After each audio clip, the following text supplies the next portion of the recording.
are opposed around the world by a monolithic and ruthless conspiracy that relies primarily on covert means for expanding its sphere of influence, on guerrillas by night instead of armies by day.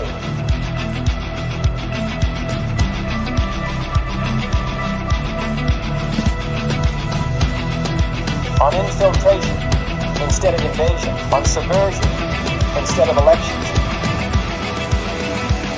If I were the devil, I'd take from those who have and give to those who wanted until I had killed the incentive of the ambitious.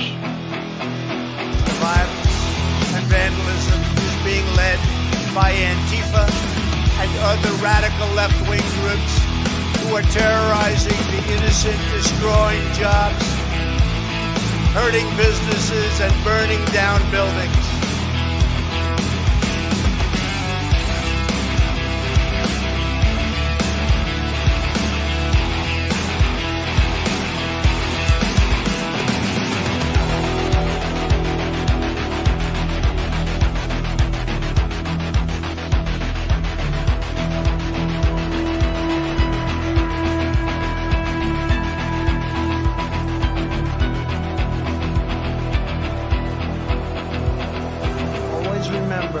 They are coming after me because I am fighting for you. That's what's happening. Greetings, fellow thought criminals, and thank you for joining the insurrection. I'm Michael Lauber, and today I'm joined by Steve Hook, host of The Right Hook, which you can find every week at 4 p.m. on Friday right here on Ex America News. How you doing this morning, Steve? Oh, great. Good to be with you, Michael. How are you, brother? Oh, you know, just another day in paradise. I guess it's time to dissect the fresh hell that's been thrust upon us once again here. But we will start off with, I guess before we get to our main topics, first we've got Trump just arrived in China. They definitely gave him a hero's welcome there. But we're going to be keeping a close eye on exactly what happens there, what's said. There's a lot of people very concerned with Trump and a lot of this top administration officials and Elon Musk all being there at the same time.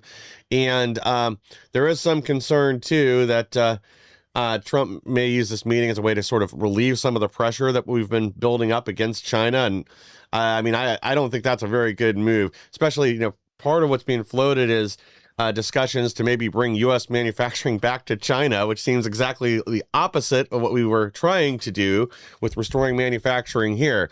But those are the rumors. We'll see what happens. Hopefully that is not the case. It's time to crush our enemies once and for all. We certainly don't want U.S. manufacturers sending more jobs or more production to China. We want them building things here.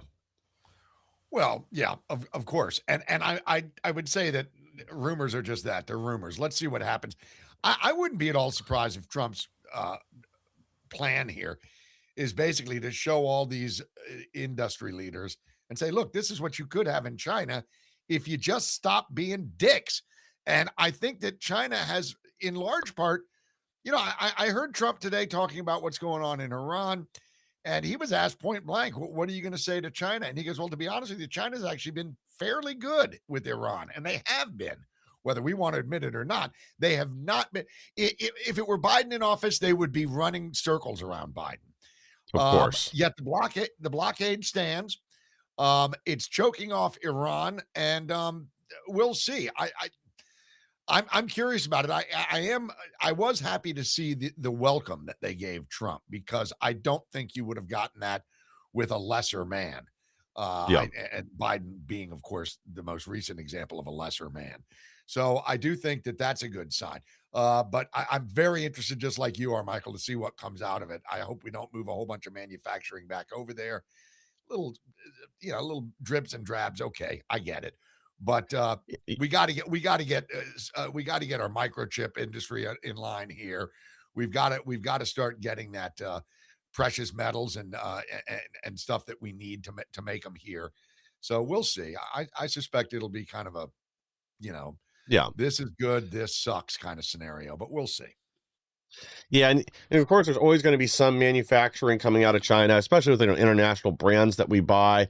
Not necessarily a U.S.-based company, but yeah, the goal should ultimately be to pull every job we can back to the United States. So I just hope there aren't any like overtures like this, because my fear is they'll be one-sided. Even if China does make promises, I mean, I doubt they would act. I mean, one of the other things I've heard floated is that China is going to offer to do investment and bring jobs to the U.S. And frankly, like I don't see that really happening in any type of scale.